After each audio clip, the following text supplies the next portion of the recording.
பகவான் பார்த்தார், இவனுக்கு கர்ப்பத்திலேயே பகவானுடைய தரிசனம். அப்படி அந்த அஸ்திரத்தை அணைச்சார், அவனுக்கு மங்கள கட்டாட்சத்தை போட்டார், ஜீவன் நவஜீவனும் கிடைச்சது. அந்த குழந்தையும் பார்த்து சிரிச்சுது. உடனே என்னன்னா பகவான் 3 மாச காலம் இந்த கர்ப்பத்திலேயே வாசம் பண்ண. ஏன்னா அப்பேற்பட்ட பவித்திரமான குட்சியா இருந்துதான் அதனால வாசம் பண்ண. மண்ணு புகழ் கோசலைத்தன் மணிவயிறு வாய்த்தவன் என்னார் கம்பர். இந்த டைட்டில் வேற யாருக்கும் கிடையாது. ஏன்னா அப்பேற்பட்ட பவித்திரமான குட்சி அந்த கௌசல்யாதேவி குட்சி. அதனால பகவான் 10க்கு 12 மாசமா இருக்கும்.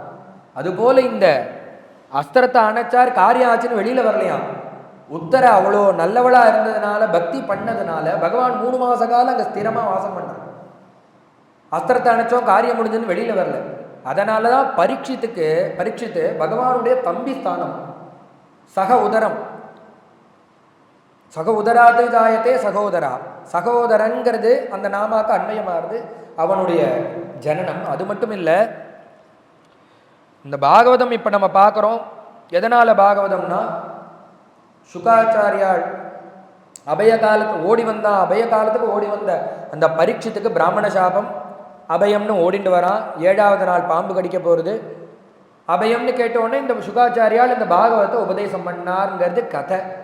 ஆனால் இதை இப்படி பார்க்கக்கூடாது, ரிவர்ஸில் பார்க்கணும். என்னன்னா, ஒரு ஜீவன் பிறந்தான்னா கடைசியில் என்ன முன்னாடியே சொன்னேன், இந்த ஞானம் அடைஞ்சு ஒரு பகவானோட தத்ரைவ சமவலியந்தே அப்படின்னு ஒரு ஜீவன் கலக்கணும்னா, ஒரே சாஸ்திரம் யாரா இருந்தாலும் ஒரே ரூல் ஞானான் முக்தி. இதை மீறவே முடியாது யாரா இருந்தாலும். முன்னாடியே நான் சொன்னேன், ஞானான் முக்திங்கிறது உலகத்துல யாரு பிறந்தாலும் அதுதான். நீ உன்னால் ஞானத்தை அடைய முடியலன்னா, அடையறதுக்கு பிரயாசப்பட்டுட்டே இருந்தேன்னா, புனரப்பி ஜனனம் புனரப்பி மனனம் புனரப்பி ஜனரிய ஜடரே சயனம், நீ பிறந்து அந்த ஸ்திதிக்கு வந்து தத்வாரா ஞானத்தை அடைஞ்சுதான் உனக்கு தத்ரைவ சமவலியந்து. இதுதான் ரூல். ஞானான் முக்தி தான் சர்வசாஸ்திரத்தினுடைய சாரம். இப்ப என்னன்னா, பகவானை பார்த்துட்டா அவனுக்கு ஞானம், அவனுக்கு வைகுண்டம் கொடுத்து ஆகணும் பகவான். இந்த குழந்தை பூமியை தொட்டப்புறம் பார்க்கல, கர்ப்பத்திலேயே பரீட்சித்து பகவானை பார்த்தாச்சு. பார்த்தா அவனுக்கு என்னன்னா, அவன் வைகுண்டம் போவான்னு, பகவானை பார்த்தா வைகுண்டம் தானே போயாகணும். ஆனா சாஸ்திரம் என்ன சொல்றது, ஞானத்வாரா தான் அவனுக்கு அந்த வைகுண்டம் கிடைக்கணும். இப்ப என்ன பண்ணலான்னா, பகவான் பார்த்தார், ரூலை பரீட்சத்துக்காக மாற்ற முடியாது, ரூல் படிதான் பரீட்சித்தும் வந்தாகும். அதனால என்ன பண்ணார்னா, அவனுக்கான வைகுண்டம்ங்கிறது முன்னாடியே சீட்ல எழுதி உள்ள போட்டாச்சு. அவன் பகவான்கிட்ட தான் வந்து சமவலியந்தேன்னு வந்து முடிய போறான். ஆனா அவன் வரத்துக்கு பாதையை பகவானே அமைச்சு கொடுக்காரு. எப்படின்னா, ஏன்னா சாட்சாத்காரம் ஆயிடுத்து. உடனே என்ன பண்றான் பகவான்னா, சாட்சாத்காரம் ஆயிடுத்து, பிறக்கிறான், நல்ல வேத அத்தியனம் பண்றான், நல்ல ராஜ்ய பரிபாலனம் பண்ணிட்டு இருக்கிற அவனுக்கு கலிய கண்டனம் பண்ணான், கலிய அடக்கி கையில வச்சிருந்தான். திடீர்னு கலிய கண்டிச்சதனுடைய அந்த சாநித்தியம் என்ன ஆச்சுன்னா, புத்தி பேதளிக்கிறது. என்ன ஆச்சுன்னா, அந்த ரிஷியினுடைய கழுத்துல பாம்பை போடுறான், அதனால சாபத்தை அடையிறான். சாபத்தை அடைஞ்சு இந்த ஷமீகர், இந்த ஸ்ருங்கிங்கிற பையன் சாபம் கொடுத்தான். அதனால 7 நாள்ல மரணம்னு தெரிஞ்சது. உடனே கங்கா தீரம் ஓடி வரான், சுகாச்சாரியாலை பார்த்து நமஸ்காரம் பண்றான். சுகாச்சாரியால் அபயம்னு சொன்னார். 7 நாள் பாகவத உபதேசம் பண்ணார். 7வது நாள் பகவான கிட்ட போய் அவனை சேர்த்துட்டார். 7வது நாள் வைகுண்டத்திலேருந்து விமானம் வந்தது, பகவானோட தத்ரைவ சமவலியந்தே. இது என்னன்னா, அவன் பகவானோட போய் 2 கலக்கணுங்கிறதுக்காக பகவான் இத்தனையும் சரி பண்ணிட்டு வரார். பகவானை பார்த்தா வைகுண்டம். ஆனா ஞானான் முக்தி தான் சாஸ்திரம். சாஸ்திரத்தை பகவானா இருந்தாலும் மீற முடியாது, யாருக்காக சிபாரிசு லெட்டரும் போட முடியாது. உடனே பார்த்தார், இத்தனை கதையை இவனுக்காக அணிவகுத்துன்னு வந்து எல்லாத்தையும் ஒன்று சேர்த்து கடைசியில பாகவதம் கேட்க வச்சு 7வது நாள் விமானம் வந்து வைகுண்டம் போயிட்டான். அந்த க்ஷணத்துல ஞானம் வந்து வைகுண்டம் போயிட்டான். ஏன், எதனாலன்னா, பிறந்த போதே பகவானை பார்த்த ஞானி. அப்பேற்பட்டதான அந்த பரீட்சித்து பகவான் மங்கள கடாட்சத்தை போட்டு அவனுக்கு நவஜீவனத்தை கொடுத்தார். 3 மாசம் கழிச்சு அந்த குழந்தை பிறக்கிற காலத்திலே பகவானும் பிறக்க போறார். 3 மாசம் அங்கேயே இருக்கார். இந்த குழந்தைய ரட்சணை பண்ணி இந்த காலம் நடக்கிறது. பக்கத்துல பஞ்சபாண்டவாள்லாம் இருக்கா, குந்தி இருக்கா, அவள்லாம் அஸ்திரத்தை தூக்கினா நாங்க பாக்குறோன்னு. நான் இருக்கும்போதே என்னுடைய பக்தால் அவாவா கஷ்டத்தை அவாவா போக்கிண்டா அப்புறம் நான் இதுக்கு நான் பார்த்துக்கிறேன்னார். பகவான் அஸ்திர தேஜஸ்வ கதையான அணைச்சவாள்லாம் காப்பாத்தினார். பக்கத்துல இருந்து குந்தி பார்த்தோம். உடனே குந்தி சொன்னா பகவான நமஸ்காரம் பண்ணிவிட்டாலும் உடனே குந்தி அந்த க்ஷணமே நமஸ்காரம் பண்ண. குந்தி என்னன்னா பகவானுக்கு நேர் அத்தை முறை வேணும், மருமா முறை வேணும் சுவாமி. உடனே ஒரு நமஸ்காரத்தை போட்டா சபை எல்லாரும் இருக்கா, ஜனங்கள்லாம் இருக்கா. உடனே பகவான் சொன்ன அத்தை அத்தை நீங்க போய் எனக்கு காலில் விழலாமா, நீங்க போய் எனக்கு நமஸ்காரம் பண்ணலாமா, நீங்க எனக்கு அத்தையாச்சு. நமஸ்யே புருஷம் துவாத்யம் ஈஸ்வரம் பிரகிருதே பரம் அலக்ஷ்யம் சர்வபூதானாம் அந்தர்பகிரவஸ்திதம் மாயா ஜவனிகாச்சன்னம் அஜ்ஞாஜோக்ஷஜமவ்யயம் நலக்ஷசே மூடதிருஷா நட்டோ நாட்யதரோ யதா. அத்தை அத்தை நமஸ்காரம் பண்ணலாமா, வயசுல பெரியவா இல்லையா, நீங்க எனக்கு அத்தை இல்லையா? குந்தி சொன்னா யாரடா ஏமாத்துற, யாரு அத்தை யாரு மருமா எனக்கு தெரியாத, நீ யாருங்கிறது தெரிஞ்சுன்னாடா நமஸ்காரம் பண்ற. துவாத்யம் ஈஸ்வரம் பிரகிருதே பரம், நீ தான் எல்லாத்துக்கும் ஆத்தியமான வஸ்து அந்தமான வஸ்து. ஈஸ்வரம் முதல்ல இந்த லோகம் பிரளய ஜலத்துல இருந்தது, ஈஸ்வரன்கிற ஒரு தத்துவம் வந்தது, உனக்கு ஒரு ரூபம் வந்தது. நீ தான் 24 தத்துவங்களை கொடுத்து பிரம்மாட்ட கொடுத்து இந்த ஜெகத்தையே சிருஷ்டி பண்ணியிருக்க ஈஸ்வரம். அது மட்டும் இல்ல, பிரகிருதிக்கு அப்பாற்பட்டவன் நீ, பிறப்பு இறப்புக்கு அப்பாற்பட்டவன் நீ. ஆனா இப்ப எங்களுக்காக பிறந்திருக்கு. பிரகிருதே பரம் அலட்சியம் சர்வபூதானாம், எல்லா ஜீவராசிகள் இடத்துலயும் உள்ளும் இருக்கிறது நீதான், புறமும் இருக்கிறது நீதான். நீ உள்ள இருக்கிறதுனாலதான் அவாவாளுக்கு மதிப்பு. நீ உள்ளேந்து வெளியில போயிட்டேன்னா பேரினை நீக்கி பிணம் என்று பேரிட்டுங்கிற. அவன் இருக்கிறதுனால அவாவாளுக்கு அந்தந்த பேரை சொல்லி கூப்பிடுறா. ஒரு ராத்திரி அவன் இல்லாம அந்த சரீரம் இருந்ததுன்னா அதுக்கு பிணம்னு பேரு.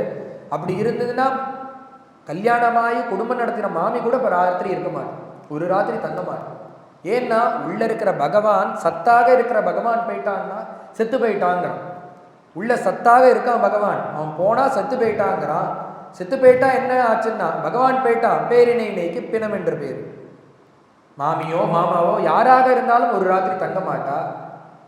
ஆனா அப்பேற்பட்டதான சரீரத்துல பகவான் உள்ள ஹிருதய குகரத்துல இருந்து எல்லாரையும் ரட்சணை பண்ணிட்டு இருக்கார். அந்தர்பகிரவஸ்திதம் மாயா ஜவனிகாச்சன், யாருக்கும் தெரியாது நீ என்ன பண்ணிட்டு இருக்கன்னா மாயங்கிற ஒரு திரைய போட்டு இருக்க. எனக்கு பார்த்தா நீ அத்தை பிள்ளையா, எனக்கு மருமானா தெரியுற, அர்ஜுனனுக்கு சகாவாக தெரியுற, ஒருத்தருக்கு மாமா பிள்ளையாக தெரியுற, யாதவாளுக்கு நண்பனாக தெரியுற, அந்த யாதவ ஜனங்களுக்கு குழந்தைகளுக்கு இப்படி ஒவ்வொருத்தருக்கும் ஒவ்வொரு ரூபத்துல தெரியுற. ஆனா உண்மையா ஒரு ரூபம் என்னன்னா பகவான்கிறது ஒரு ரூபம். ஆனா யாரு கண்ணுக்கும் தெரியாம மாயையை உன் பக்கத்துல வச்சுட்டு இத்தனையும் பண்ற. மாயா ஜவனிகாச்சன்னம், அது எது போலன்னா ஒரு நாடகத்துல இருக்கிறவன் பொம்மநாட்டி வேஷம் போட்டு இருக்கான், கீழே இருக்கிறவாள்லாம் பார்த்து அந்த பொம்மநாட்டி வேஷம் நன்னா இருக்குன்னு கை தட்டிட்டா. அந்த நாடகம் முடிஞ்சுது. நாடகம் முடிஞ்சோடனே நாடகம் நடந்துட்டு இருக்கு. ஒரு ஜமீன்தார் வந்தார். ஜமீன்தார் பார்க்குற காலத்திலே பார்த்தா அந்த நாடகத்துக்கு ஒரு ஜமீன்தாருடைய பிள்ளையும் வந்திருந்தான். அவன் ரொம்ப நாளாக கல்யாணம் பண்ணிக்க மாட்டேன்னு சொல்லிட்டு இருந்தான். நாடகத்தில் ஒரு பொம்மநாட்டி கேரக்டர் வந்தது. அந்த பொம்மநாட்டி ஆடினா பாடினா போனா வந்தா. உடனே இந்த நாடகம் முடிஞ்சது. உடனே அந்த சைடு ரூமுக்கு போனா அந்த பையன், நான் இந்த பொண்ணை கல்யாணம் பண்ணிக்கிறேன், என்னை கல்யாணம் பண்ணி வைங்க. உடனே அந்த ஜமீன்தார் உடனே கூப்பிட்டு அந்த சைடு ரூமுக்கு போனார். போயிட்டு போய் நாடகத்தில் நடித்த அந்த பொண்ணை பார்க்கணும், அவளை என் பிள்ளை கல்யாணம் பண்ணி. சார் முடியாது. ஏன் முடியாது? இல்லை பண்ணிக்கமா, எவ்வளோ பணம் ஆனாலும் பரவாயில்ல, யாராத்து குடும்பமாக இருந்தாலும் பரவாயில்ல, அந்த பொண்ணை பார்த்து கல்யாணம் பண்ணி பேசுங்கன்னார். உடனே அவர் சொன்னார், நீங்கள் என்ன நினைச்சாலும் முடியாது, அது பொண்ணே கிடையாது புள்ளன்னு. பொண்ணா இருந்தால் தானே கல்யாணம் பண்ண முடியும், அது புள்ள. அது நட்டோ நாட்டியதரோ யதா, எப்படி பார்க்குறவாளுக்கு பொம்மநாட்டி மாதிரி இருந்து ஆனால் உண்மையிலேயே அது புருஷனோ, அது போல பார்க்குறவாளுக்கெல்லாம் நீ ஒவ்வொரு ரூபத்தில் காட்சி அளிச்சுட்டு இருக்க. ஆனால் நீ உண்மையிலேயே யாருன்னா ஈஸ்வரம் பிரகிருதே பரம். அது எனக்கு தான்ப்பா தெரியும். அது அப்பேற்பட்ட நீ ஒன்னு அறிஞ்சிக்க எல்லாரும் ட்ரை பண்றா.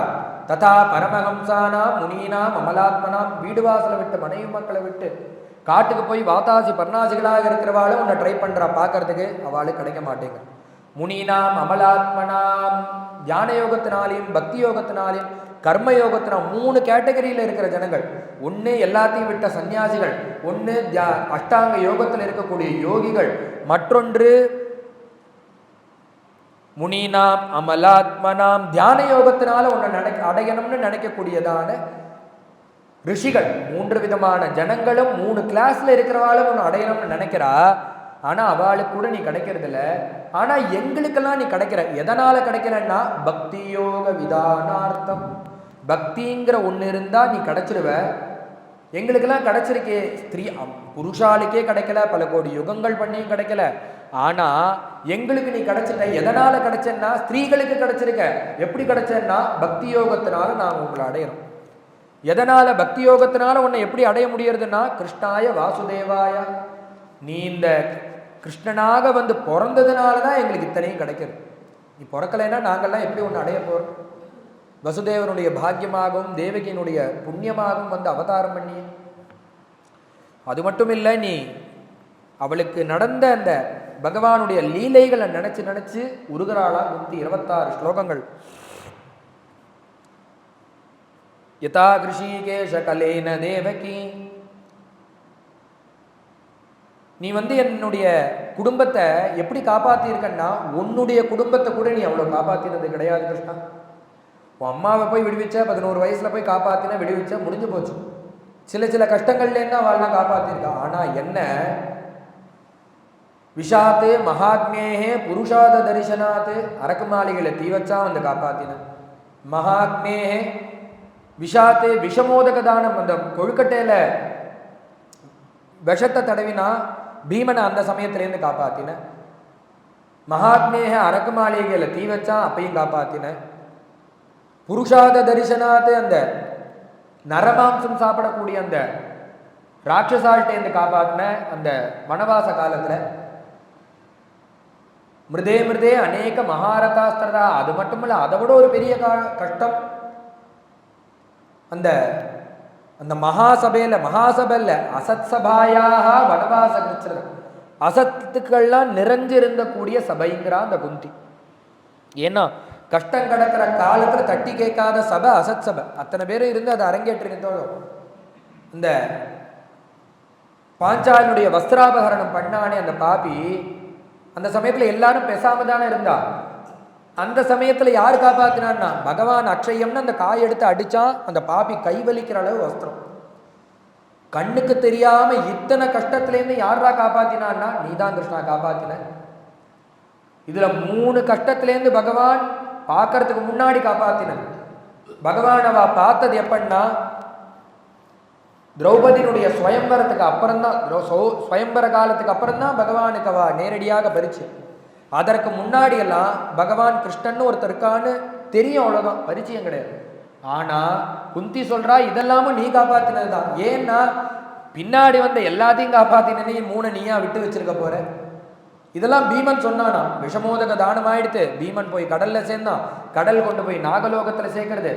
நாகலோகத்துல இருந்த பாம்புகள் கடிக்கிறது. உடனே அந்த நாகராஜா கொடுத்து சொல்றான், இந்த இவனை எதுவும் பண்ணிடாதீங்கோ, ஏன்னா இவனுடைய பந்துடா அந்த கிருஷ்ணன். நம்ம எதாவது பண்ணா நம்ம லோகத்தை உண்டு இல்லைன்னு பண்ணி விடுவான் அந்த கிருஷ்ணன். இதை முன்னாடியே சொல்லியிருக்கான் பீமன். அம்மா கரைக்கு வந்த பீமன் 10வது நாளா 13ஆம் நாள் ஆயிடுத்து, காரியம் பண்ணலான்னு 12 நாள் பூர்த்தி ஆயிடுத்து. 13ஆம் நாளாவது காரியம் பண்ணிடுவோம். இகத்துல இல்ல பரத்திலையாவது அந்த குழந்தை சுகமா இருக்கட்டும்னு காரியத்தை ஆரம்பிக்கிற காலத்துல அம்மானு கத்தின்னு இந்த பீமன் வந்தான். என்னடா ஆச்சு, நடந்த கதையை சொல்றான்னா இது போல எல்லா வர்த்தமானத்தையும் சொல்லி என்னை காப்பாத்தினது அந்த கிருஷ்ணன்கிற நாமங்கிற. அப்ப இதை மனசுல வச்சிருந்தா சொல்றா குந்தி. விஷாத்து மகா அக்னேகே, அரக்கு மாளிகையில அங்க தீ வைக்க போறான்னு யாருக்கு தெரியும்? அங்கேயும் நீ தான் காப்பா. இது போல கண்ணுக்கு இந்த வனவாசத்துல இருக்கிற காலத்துல இந்த சாப்பிட வந்துட்டா, அந்த ரிஷிகள்லாம் சாப்பிட வந்துட்டா, துர்வாசன் முதலிய ரிஷிகள்லாம். அப்ப யாரு காப்பாத்தினா? நீ தான் காப்பாத்தின. அது மட்டுமா, அந்த வனவாச காலத்துல அந்த நரமாம்சம் சாப்பிட்ற அசுரனை இந்த பீமன் வதம் பண்ணினா, நரமாம்சம் சாப்பிட்ற ஒரு அசுரனை ஒரு மனுஷனால என்னைக்காவது வதம் பண்ண முடியுமா? நீ இருந்ததை அதனால நடந்தது. இந்த அத்தனையும் ஸ்மரிச்சு எல்லா கஷ்டத்துலேருந்தும் காப்பாற்றினது நீதான்பா. அதனால என்னைக்குமே எனக்கு என்ன வேணும்னா நீ தான் என் குடும்பத்தை இன்னைக்கு மட்டும் ரட்சித்த. உன் குடும்பத்தை கூட நீ கைவிட்ட, என் குடும்பத்தை ரட்சணை பண்ண அளவு யாரையுமே நீ ரட்சிக்கல. உடனே எனக்கு ஒண்ணுதான் வேணும். என்ன வேணும்னா விபதா சந்துனஸ்வத் தத்திர தத்திர ஜெகத்குரு பவதோ தரிசனம் எத்யாத் அப்புனர்பவ தரிசனம். எனக்கு ஒன்று வரனா கூட. என்ன வரன்னா எனக்கு கஷ்டத்தை கொடுங்கிறார். உடனே சுவாமி சொன்னார், பல கஷ்டத்தை அனுபவிச்ச, இப்பதான் ராஜ்யம் கிடைச்சிருக்கு, சுகமா இருப்பேன்னு பார்த்தா இப்ப வந்து கஷ்டத்தை கொடுன்னு கேட்குறியே, இப்பயாவது சுகத்தை கேட்கக்கூடாதான்னா வேண்டவே வேண்டான்னு. ஏன்னா உன்னை மறக்கக்கூடியதான மறக்க பண்ணக்கூடியதான சுகம் எனக்கு வேண்டாம். கஷ்டமாக இருந்தாலும் உன்னை ஸ்மரிச்சுட்டே இருக்கிற அந்த கஷ்டம்தான் வேணும். அந்த கஷ்ட காலத்திலையும் நான் உன்னை நினச்சிருக்கேன், சுக காலத்திலையும் உன்னை நினச்சிருக்கேன். என் மனசு கஷ்ட காலத்தில் உன்னை நினைச்சு உருகிற போது உள்ள அந்த அந்த உருக்கம் இருக்கே, கஷ்ட காலத்தில் இருக்கிற காலத்தில் உருக்கம் இருக்கே, அது போல சுகத்தை அடையிற காலத்தில் இருக்கு. கஷ்டமா இருக்கும்போது என்ன பண்றான்னா கோவிலை பிரதட்சணம் பண்ணிட்டே இருக்கான். ஆஞ்சநேயரை விடுறதே இல்லை. சுத்தி சுத்தி சுத்தி சுத்தி பிள்ளையார சுத்தி சுத்தி வந்துட்டே இருக்கும். எல்லா காரியம் சித்தி ஆயிடுச்சுன்னா அதே பக்கம்தான் போறான். அந்த ஆஞ்சநேயரை பார்க்கறது கூட கிடையாது, அந்த பிள்ளையார பார்க்கறது கூட கிடையாது. ஏன்னா காரியம் சித்தி ஆயிடுத்து, அவர் கழட்டி விடும். அப்ப மனசு அன்னைக்கு அப்படி உருகித்தேன்னா அது கஷ்டத்துல இருந்ததுனால உருகித்து. இப்ப எப்படின்னா கஷ்டம் இல்லை, உருகலை. இது நம்மளுக்கே நடக்கிறதோனோ.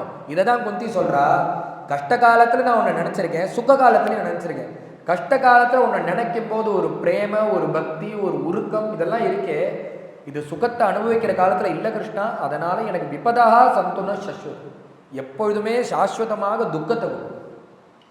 அந்த துக்கம் தான் உன் மேல உள்ள பக்தியை அதிகரிக்கும், உன் மேல உள்ள பிரேமையை விருத்தி பண்ணும், உருக்கத்தை நிறைய கொடுக்கும். அதனால எனக்கு கஷ்டத்தையே கொடுக்கும். அது மட்டும் இல்லை, எனக்கு எங்க பிறப்பு வேணும்னா உன்னை மறக்கக்கூடியதான இடங்கள்ல எனக்கு பிறப்பு வேண்டாம். எது எதெல்லாம் பகவானை மறக்க பண்ணும்னா ஜென்மைஸ்வரிய ஸ்ருதஸ்ரீபிகி ஏதமான மதப்புமான் நெய்வார்கத்யபிதாத்தும் வை துவாம் அகிஞ்சன கோச்சு. ஒரு நல்ல குடும்பத்துல பிறப்பு இருந்தாலோ, ஒரு நல்ல புகழுடைய குடும்பத்துல பிறப்பு, புகழ், பேரு, பணம், படிப்பு இதெல்லாம் இருந்துருக்குன்னா பகவானை மறைச்சிடுமா வந்துட்டேன். நல்ல குடும்பத்துல பிறந்தான்னா அவன் பகவானை மறந்துடுறான். ஒரு நல்ல புகழ் இருந்ததுன்னா பகவன் நாமத்தை சொல்லவே வெக்கப்படுறான். நல்ல பணம் இருந்ததுன்னா ஸ்டேட்டஸ் பார்க்குறான். இப்படியெல்லாம் இருக்கு.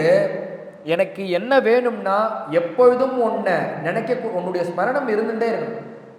கோபிகா ஜீவன ஸ்மரணம்னா என்னன்னா, பணக்காரனா இருந்தா அந்த கோவிந்தா கோவிந்தா சொல்றதுக்கு யோஜனை பண்றான். நம்ம எப்பேற்பட்ட குடும்பம், நம்ம போய் கோவிந்தா கோவிந்தா சொல்றதாவது? நம்ம கிட்ட எவ்வளவு பணம் இருக்கு, நம்ம போய் கோவிந்தா? எப்பேற்பட்ட பரம்பரை, நம்ம பரம்பரை எப்பேற்பட்ட படிப்பு படிச்சிருக்கேன், 3 டிகிரி வாங்கிட்டு நான் போய் கோவிந்தா சொல்றவாது? இப்படிலாம் எண்ணம் பிறந்து பார்த்தியா? ஏன்னா நல்ல குடும்பம், நல்ல புகழ், நல்ல பேரு, நல்ல அறிவு இதெல்லாம் இருக்கிறது தானால்தான் உன்னை நினைக்கிறதுக்கு நான் யோசனை பண்றேன். அதனால என்னன்னா எனக்கு இது எதுவுமே வேண்டாம். கோபிகா ஜீவன ஸ்மரணம்னா கோவிந்தான்னு சொல்லக்கூடிய வாக்குல வரணும் எனக்கு. அதை எனக்கு கொடு. இந்த குடும்பத்துல பிறப்ப கொடுக்காத. அதற்கு மேல நெய்வார்கத் எபிதாத்தும் வை துவாம் அகிஞ்சன கோச்சரம்.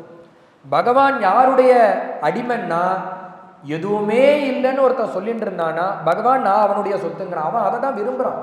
அகிஞ்சன வித்தன், எல்லாம் வேணும் கிருஷ்ணனும் வேணும்னா பகவான் இருக்கவே மாட்டான், தள்ளி போயிடுவான். இது என்னன்னா, இது என்னுடைய வீடு, இது என்னுடைய காரு, இது என்னுடைய பைக்கு, இது என்னுடைய மனைவி, என்னுடைய குழந்தைகள்னு வரிசையா சொல்ற இடத்துல இது என்னுடைய கிருஷ்ணன் அவன் வாயில வரமாட்டேங்கிறது. அதுவா அது கிருஷ்ணன் அப்படிங்கிறான். பகவான் என்ன ஆசைப்படுறான்னா, இந்த கிருஷ்ணன் என்னுடைய கிருஷ்ணன், அவன் நம்மளை சேர்ந்தவன், என்ன சேர்ந்தவன் நீ சொல்லணும்னு அவன் எதிர்பார்க்க. நீ என்ன பண்ற, எல்லாத்தையும் ஒன்னோடதுன்னு எடுத்துக்கிற, கிருஷ்ணனை தூக்கி ஓரமா போட்டுற. அதனாலேயே பகவான் உன்கிட்ட வரதில்லை. உதாரணத்துக்கு சொல்லணும்னா, நம்மளுடைய வஸ்துவாக இருந்ததுன்னா அதை ரட்சிக்கிற பொறுப்பு நம்ம கிட்ட வரும். அது நம்மளோடதான் இருந்தது. நம்மளோடது இல்லைங்கிறதுனாலே அது மேல நம்மளுக்கு அபிமானம் இருக்காது. புரியும்படியுமா சொல்லணும்னா, ஒரு நேஷ்னல் லெவலில் ஒரு குழந்தை, மாத்து குழந்தை ஒரு ப்ரைஸ் வாங்குறான். அந்த ஃபங்க்ஷனுக்கு போயிருக்கோம், ஜனாதிபதி ப்ரைஸ் கொடுக்குறார். கொடுக்குற காலத்தில் நம்ம குழந்தைக்கு ப்ரைஸ் கொடுக்குற போது அந்த அம்மா ஒவ்வொன்று அழறா. ஏன் அழறான்னா, நம்ம குழந்தைக்கு ஜனாதிபதி கையால் ஒரு ப்ரைஸ் கிடச்சிருக்கே அப்படிங்கிற ஒரு ஆனந்தம் கண்ணீராக வருது, சந்தோஷம். ஏன் வருதுன்னா, அந்த குழந்தையின் மேல வச்ச பற்று, அது தன்னுடைய குழந்தைன்னு நினைக்கிறதுனால அந்த கண்ணீர் வருது. அதே ஸ்டேஜில் பக்கத்தாது குழந்தையும் வாங்கியிருக்கு, அந்த அம்மா என்ன பண்றா, கையை தட்டிட்டு பேசாம விட்டுடுறோம், அதை பத்தி நினைக்கிறது கூட கிடையாது. ஏன்னா அது தன்னுடையதுங்கிற எண்ணம் இல்லை, அதனால அந்த உருக்கம் இல்லை. இதை தான் சொல்றான் இங்க குந்தி தேவி, நான் எனக்கு என்ன வேணும்னா இந்த பிறப்பு வேண்டாம், உன்னுடைய நாமத்தை சொல்லக்கூடியதான பிறப்பு வேண்டும். நீ எப்படியே எதை நீ விரும்புவேன்னா, நமோ கிஞ்சன வித்தாய அகிஞ்சன ஜனப்பிரியங்கிறா. எதுவுமே வேண்டாம் எனக்கு கிருஷ்ணன் போரும்னா அவனை பகவான் தன் சொத்தாக ஆக்கிக்கிறான். அப்படி இருந்ததுன்னா அனன்யா சிந்தையந்தோமாம் ஏஜனா பரியுபாசதே தேஷாம் நித்யாபியுக்தானா உன்னுடைய யோகக்ஷேமம் வகாமியகம்னு பகவானே சொல்றது. நீ அப்படி எதுவுமே இல்லை, எல்லாம் கிருஷ்ணன் இருந்துட்டேன்னா உன்னுடைய சர்வ காரியத்தையும் பார்க்கறது அவனுடைய பொறுப்பு. பாப்பானா பார்த்ததுனால தான் பக்த சரித்திரங்கள்லாம் உண்டாயிருக்கு. நாமதேவர் காட்டு மேல உட்காந்தார், மலை மேல உட்காந்து பாடிட்டு இருந்தார். குழந்தைகள்லாம் வந்து கேட்கறது, அப்பா வாங்கோ ஆத்துக்கு போகலான்னு நாமதேவர் அவருடைய 4 குழந்தைகளை வந்து கூப்பிடுறது. உடனே அவர் கேட்கிறார், பகவான் மேல எந்த ஒரு பிரியம் இருந்தா அவர் உடனே கேட்கிறார், குழந்தைகளா நீங்கள்லாம் யாருன்னு கேட்கிறார். அப்ப பகவான் மேல எப்படி ஒரு பிரீத்தி இருக்கணும் அவருக்கு, தான் பெத்த குழந்தைகள் அவரை யாருன்னு கேட்கிற அளவு அவருக்கு பக்தி இருக்கும்னா இதை தான் பகவான் எதிர்பார்க்கிறார். அப்படி அவர் இருக்கிறதுனாலதான் அவருடைய மளிகை சாமான பகவான் போய் வாங்கி போடுறான், அவருடைய கடனை பகவான் போய் தீர்க்கிறான். என்னன்னா அவர் என்ன சேர்ந்தவன் நீ சொல்லிட்டேன்னா பகவான் என்ன சேர்ந்தவன், நான் உன்னை சேர்ந்தவன் கிருஷ்ணா, அதுதான் பகவான் எதிர்பார்க்கிறார். அப்படி நீ சொல்லிட்டேன்னா அகிஞ்சன ஜனப்பிரியா, எதுவுமே வேண்டாம் பகவான் தான் வேணும்னு இருந்தா பகவான் உன்னுடைய சொத்தாக இருக்கும். இதுதான் குந்தி தேவி சொல்றா. ஆத்மாராமாய சாந்தாய கைவல்ய பதையே நம. அப்பேற்பட்ட உனக்கு நமஸ்கார். எனக்கு ஒரே ஒரு ரூபத்தை பார்க்கணும். எந்த ரூபம்னா, உங்க அம்மா வெண்ணை திருடிட்டு போயிட்ட, நீ எல்லா கோபிகளும் ஆத்துக்கு வந்து உன்னை பத்தி புகார் சொல்றதுக்கு காத்துட்டு இருக்கிற காலத்துல அவ வரான்னு தெரிஞ்சு அம்மாவுக்கு பின்னாடி போய் நின்றுட்டு பார்வை ஒன்றே போருமே, கண்ணாலே சொல்லாதே என்று கண்ணால் சொல்லும் அந்த கள்ளப்பார்வை ஒன்றே போதுமேன்னார் ஊத்துக்காடு வெங்கடகர். அம்மாவுக்கு பின்னாடி போய் உட்காந்துண்டு கண்ணால வேண்டான்னு சொல்றான், அவெல்லாம் சொல்லுவேங்கிறா, சொன்னேன்னா உன்னை தெரியும் செய்தேங்கிறான் கிருஷ்ணன். அப்பேற்பட்ட அம்மாவுக்கு பின்னாடி நின்றுண்டு நீ வேண்டான்னு சொன்ன, அவ புகார் இட்டுட்டு போயிட்டா. என்னதான் இருந்தாலும் என் குழந்தை எதுவும் பண்ணலன்னு இந்த யசோதை மடியில போட்டு பாலை கொடுக்குறா. அப்படி ஆயர்பாடியில் இருக்கிற காலத்துல ஒரு நாள் என்ன ஆச்சுன்னா, குழந்தை தூங்கி எந்துட்டான், இவன் இங்க தயிர் கடந்துட்டு இருக்கா. குழந்தை எந்து வந்த குழந்தை அம்மா பசிக்கிறதுங்க, அவன் என்ன பாலுக்கு வழி இல்லாமையா இங்க வந்து பிறந்திருக்கான். உடனே கண்ணன் பார்த்தா மடியில எடுத்து போட்டுண்டா, தயிர் அப்படியே கடைஞ்சான். உனக்கு ஆனந்தத்தை கொடுக்கணும்னு பால் கேட்டா, நீ என்ன மடியில போட்டு தயிரும் கிடையாது. உடனே சுவாமி பார்த்தார், உள்ள பால் பொங்கு படியுமா பண்ண. உடனே பார்த்தா தயிர் கடையிறத நிறுத்தினா, குழந்தைய தூக்கி கீழே போட்டா உள்ள போய் பாலை பார்க்கணும். உடனே பகவானுக்கு கோபம் வந்துருது, எல்லாத்தையும் விட்டுவிட்டு என் மேல பாசம் வைக்கணும், ஆனா என்ன வச்சு நீ மீதி எல்லா மேலேயும் பாசம் வச்சிருக்கே. பார்த்தார், அந்த பூத்து வந்திருக்கிற அந்த வெண்ணையை கையில் எடுத்துட்டார், உருட்டி எடுத்துன்னு போய் பின்னாடி உட்காந்துன்னு மர்க்காய காமம் தததஸ்திதம், குரங்கு அந்த பானை அடிச்சு உடைச்சார், குரங்குக்கு ஒரு கை கொடுத்தார், தானும் சாப்பிட்றார். வீடே க்ஷீராப்தி போல இருக்கு. உடனே அம்மா அங்கிங்கும் தேட வேண்டிய அவசியம் இல்லை, கோகுலாஷ்டமி திருவடி போல வீடு முழுக்க இருக்கு, அவனுடைய பாதம் சின்னம் போல. பார்த்தா ரேயில உட்காந்து கொல்ல பக்கம் உட்காந்து சாப்பிட்டு இருக்கான் அந்த திருட்டு பையன். அங்கேருந்து வந்தா அவனை பிடிக்க போறா. அவன் அம்மா மேலே ஏறா, இவன் கீழே இறங்குறான். தாவாரம் முத்தம் ரேழி தாவாரம் முத்தம் ரேழின்னு மாறி மாறி போயிட்டு இருக்கா. அவ்வளோ நல்ல பெருத்த சரீரமா யசோதைக்கு முடியவே இல்லை, வேர்த்து சொமாத்துகு ஸ்வின்னகாத்ராயாக விஸ்தஸ்திர கபரஸ்திரஜா, வேர்த்து கொட்டி நகைகள்லாம் கலைஞ்சு அப்படி இருக்கிற அந்த கோலத்தை பார்த்தான் பகவான். உடனே ஆப்படமா ஓடின்னு இருக்கான். உடனே பார்த்தா கதை சொல்ற சுகாச்சாரியால் கிடைக்கலன்னு சொல்லிட்டு இருக்கார். என்னாச்சுன்னா, கதை சொல்லிகிட்டே இருக்கும்போது ஆப்பிட்டானா பகவான். எதனாலன்னா, யோகிகளுக்கு கிடைக்கல, ரிஷிகளுக்கு கிடைக்கல, முனிகளுக்கு கிடைக்கல, அவளுக்கெல்லாம் கிடைக்கலன்னு சொன்னா பெருமை. அம்மாவுக்கு கிடைக்கலன்னா பெருமை கிடையாது, சிறுமைன்னா அவனுக்கு. ஏன்னா இந்த அனுபவத்தை அனுபவிக்கிறதுக்காக தானே பகவான் குழந்தையா பிறந்திருக்கான். உடனே கிருபையாசீத்து ஸ்வபந்தனேங்கிற தானே ஆப்டுன்றானா அந்த அம்மா கையில். உடனே சுவாமியை எடுத்து அந்த யசோதை என்ன பண்றா, பக்கத்தில் வாங்குறா. அம்மா வரப்போறா, அப்ப குரங்குக்கும் கொடுத்துருக்கா, பிடிக்கிறா.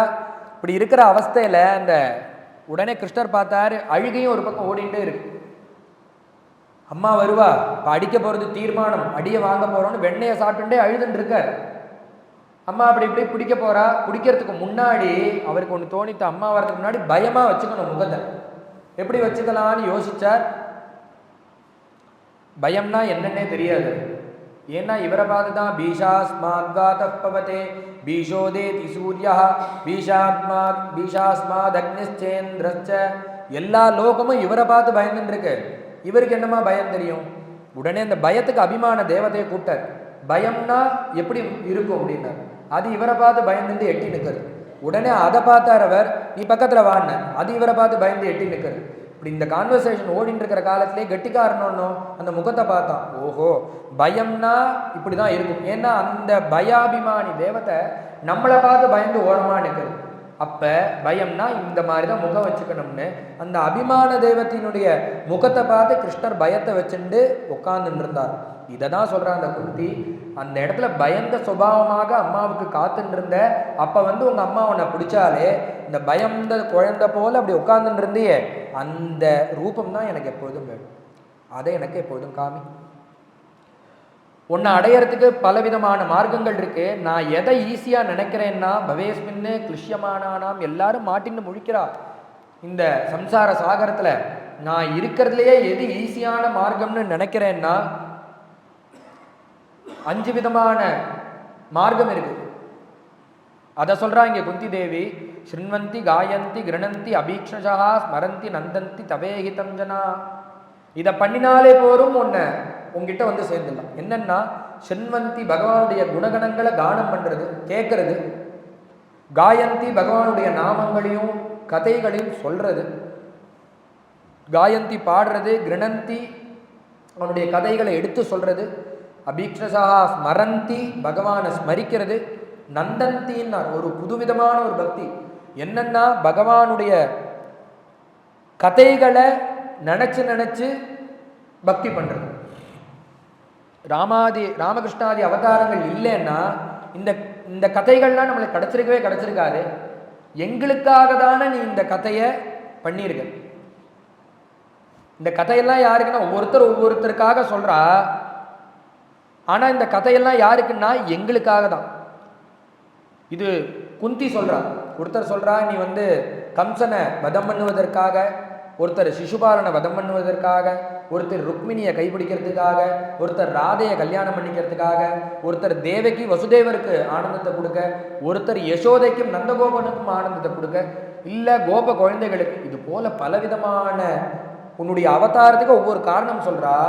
ஆனா நான் என்ன நினைக்கிறேன்னா, நீ இது போல பிறந்து பல லீலைகளை பண்ணி இந்த லோகத்துல விட்டுட்டு போனாதானே அதை நினைச்சு பக்தாளுக்கு வைகுண்டம் கிடைக்கும். அதை ஸ்மரிச்சு நினைச்சு வைகுண்டம் கிடைக்கும். அதற்காகவே நீ என்ன பண்ணியிருக்க, ஒரு அவதாரம் பண்ணி எங்களுக்கு உங்களுடைய கதையை கொடுத்துட்டு போயிருக்கு. இது ஒரு பக்தியாக சொல்றா. நந்தந்தி அதை நினைச்சு நினைச்சு உருகிறது. தவேகிதம் ஜனாக எல்லாரும் இந்த சம்சார சாகரம் அதி துஸ்திதீருஷோகோன்னு சொல்றா, தாண்ட முடியாதுன்னு சொல்றா. நான் சொல்றேன் அனாயாசமா சொல்றான். இந்த 5 பண்ணினோன்னா பகவான் தாண்ட முடியாத இந்த சம்சார சாகரத்தை தாண்டி விடலாம். சயேவ பஷ்யந்தி சிரேன தாவகம் பவத் பிரபாவோ. இந்த பிறவி பெருங்கடன் இருக்கே, அனாயாசமா இந்த 5 காரியத்தை பண்ணா தாண்டி விடலாம்பா. எல்லாம் கஷ்டங்கிறா, இதை பண்ணினா போரும். கேட்கறது, பாடுறது, சொல்றது, நினைக்கிறது, உன்னுடைய குணகணங்களை ஸ்மரிக்கிறது, உன்னுடைய அவதாரத்தை நினைக்கிறது, கதையை நினைக்கிறது. இது போல 5 விதமான பக்தி உன்னை அடையறதுக்கு சுலபமான மார்க்கம். போற போக்கில் நீ இப்ப கிளம்பின்றிருக்கேள். போற காலத்துல எனக்கு ஒன்று பண்ணிட்டு போகணும். என்ன பண்ணணும்னா, நீ இப்ப எப்படியும் துவாரகை போற. போற காலத்துல எனக்கு என்ன பண்ணிட்டு போகணும்னா, ஸ்நேகபாசமிமம் சிந்தி அத விஸ்வேஷ விஸ்வாத்மன் விஸ்வமூர்த்தே ஸ்வகேஷுமே ஸ்நேகபாசமிமம் சிந்தி. எனக்கு ஸ்நேகத்தை கட் பண்ணிட்டு போகணும். யார் மேலே உள்ள ஸ்நேகத்தன்னா பாண்டிஷு விருஷ்ணிஷு யாதவ குலத்தில் இருக்கிற பாசத்தையும் கட் பண்ணும், பாண்டுஷு இந்த பக்கம் இருக்கக்கூடிய பஞ்சபாண்டவாள்கிட்ட இருக்கக்கூடிய இந்த பாசத்தையும் நீ வெட்டி விடணும். எனக்கு என் மனசுக்கு என்ன வேணும்னா தொய்மே அனன்ய விஷயாமதிகி மதுபதி, உன்னை தவிர என் மனசுக்கு இன்னொரு இடம் இருக்கக்கூடாது. ஏன்னா என் மனசுக்கு பலவிதமான எண்ணங்கள் கொடுத்துட்டு உனக்கும் இடம் கொடுத்தேன்னா பக்தி மெலிஞ்சு போகுது. இது போலன்னா ஒரு ஒரு ஆறு காவேரி கிளம்புறது, அந்த உற்பத்தி ஸ்தானத்துலேருந்து கிளம்புற காவேரி நேரடியாக கடலுக்கு வந்ததுன்னா பல மடங்கு பலத்தோட நேரடியாக வந்து சேரும். ஆனால் அந்த காவேரிக்கு என்னென்னா நடுப்புற வெண்ணாறு, வெட்டாறு, குடமுருட்டி, சோழன், வீர சோழன், பலவிதமான கள்ள நேல பிரியறது, இது மாதிரி பலவிதமான சப்டிவிஷன் வந்துடுறது. அதில் ஒரே ஒரு காவேரி தான். அந்த தலைக்காவேரியிலேருந்து புறப்பட்டு நேராக இங்கே இதுக்கு வந்ததுன்னா அதனுடைய ஃபோர்ஸே வேற லெவலில் இருக்கும். ஒரு என்ன சொல்கிறது, அதை தடுக்க முடியாதபடிக்கு இருக்கும், முழு வீச்சில் இருக்கும். ஆனால் அந்த காவேரி அங்கேருந்து அடுத்த ஊருக்கு வரத்துக்குள்ளே வேற ஒரு டிவிஷன், இன்னொரு சப்டிவிஷன், இப்படி மாற்றி மாற்றி மாற்றி மாற்றி ஒரு காவேரி வரத்துக்குள்ள 50-60 கிளைகள் போயிடுறது. இப்படி ஆறுதுனால இந்த கடல்ல வந்து பூம்புகாரில் கலக்கிற காலத்தில் பார்த்தா ஒரு ஓடை மாதிரி போகிறது, எல்லாம் மெலிஞ்சு ஓடை மாதிரி போயிடுறது. இதை சொல்றா குந்தி தேவி, என்னுடைய மனசுக்கு உங்ககிட்ட முழுசா பக்தி வைக்கலான்னு நானும் பார்க்குறேன்.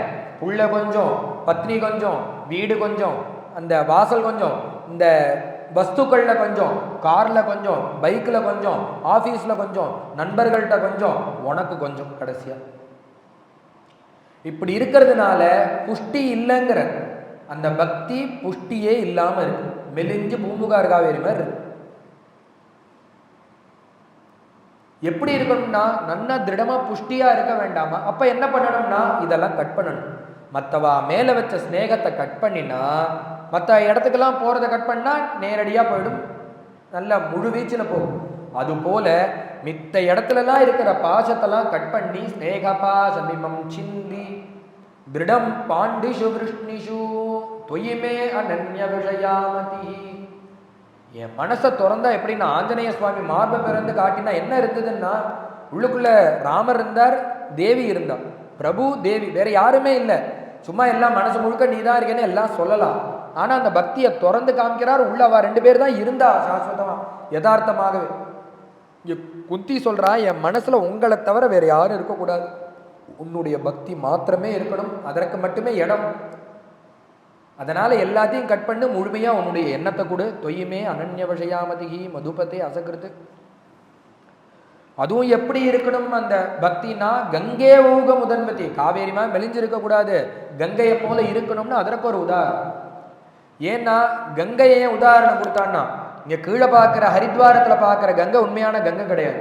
மேலே நம்ம ரிஷிகேஷத்துக்கு மேலே போயிட்டோம்னா தேவப்பிரயாக, நந்தப்பிரயாக, ருத்ரப்பிரயாக அப்படி மேலே போனோம்னா அந்த அந்த கங்கைக்கு பில்லர் போட்டு பாலம் கிடையாது, தொங்கு பாலம். அந்த ரிஷிகேஷ்லேயே பார்த்தோம்னா ராம்ஜூலா, லக்ஷ்மண் ஜூலான்னு தொங்கு பாலம் தான் இருக்கு. ஏன்னா அங்கே பில்லர் போடவும் முடியாது, போட்டால் நிற்கவும் நிற்காது, அந்த பிரவாகத்தினுடைய இழுத்துன்னு போயிடும். அஸ்திவாரம் போட்டு பில்லர் போட்டு அதை நிறுத்த முடியாது. ஏன்னா கங்கையினுடைய வேகம் அப்படி. அதை தான் இங்கே குந்தி தேவி கேட்குறா, என்னுடைய பக்தியை எதனாலையும் நிறுத்தக்கூடாது, கங்கையை போல எது வந்தாலும் எப்படி அடிச்சுட்டு போயிடுமோ அது போல இந்த ஸ்நேகம், வீடு வாசல், மனைவி, மக்கள், கார், எதாலையும் அது தடைப்பட்டுவிடக்கூடாது. உன் மேலே உள்ள பக்தி எது போல இருக்கணும்னா கங்கா பிரவாகத்தை போல பூர்ண பக்தி பண்ணணும். அந்த பக்திக்கு எதுவுமே தடை இருக்கக்கூடாது. கங்கையை போல தடையில்லா பக்தியை எனக்கு எப்பொழுதும் நீ கொடுக்கணும் அப்படின்னு பிரார்த்தனை பண்றா. 26 ஸ்லோகங்கள்ல அப்படி பகவானை குடிச்சு நமஸ்காரம் பண்ண பகவானை என்ன பண்ணார்னா அதை ஏத்துண்டாலாம். கோவிந்த கோத்திஜ சுரார்த்தி ஹராவதாரா யோகேஸ்வரா அகில குரு பகவன் நமஸ்தே அப்படி நமஸ்காரம் பண்ணோன்னு மந்தம் ஜகாச வைகுண்டா. இல்லைன்னு சொல்லல, நான் பகவான்னு சொல்ல, பகவான் இல்லைன்னு சொல்லலையாம். அப்படி ஒரு மோகையன் இவ மாயா ஒரு சிரிப்பை சிரிச்சுட்டு கிளம்பி ஊருக்கு போறதா இருந்த பகவான் திருப்பி கிளம்பி அரண்மனைக்குள்ளாரே போயிட்டு. இந்த குந்தி ஸ்துதியினால என்ன லாபம்னா பகவான் கொஞ்ச நாள் திருப்பி அந்த துவாரகை அந்த அஸ்தினாபுரத்திலே தங்கினார். அதுதான் லாபம். மேலே இன்னைக்கு பீஷ்மஸ்துதி பர்யந்தம் போனோம்.